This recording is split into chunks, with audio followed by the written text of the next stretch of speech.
సుంకాలమ్మ మిమ్ము రాజుగారు పిలువనంపే రావు తల్లి రేణుకెళ్ళమ్మ మిమ్ము రాజుగారు పిలువనంపే రేణుకెళ్ళమ్మ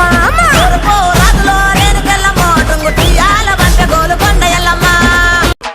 ఇద్దడేమో గవ్వలాట రేణుకెళ్ళమ్మ నీ గెలిపిన జడలంట రేణుకెళ్ళమ్మ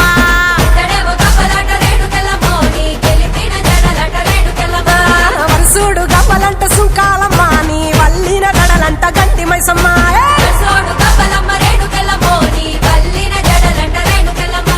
తోలేడు గవ్వలమ్మ రేణుకెళ్ళమ్మ నీ సోగిన జడలమ్మ రేణుకెళ్ళమ్మ వేడు గవ్వలంట రేణుకెళ్ళమ్మ నీ తాపిన గడలమ్మ రేణుకెళ్ళమ్మ రావు తల్లి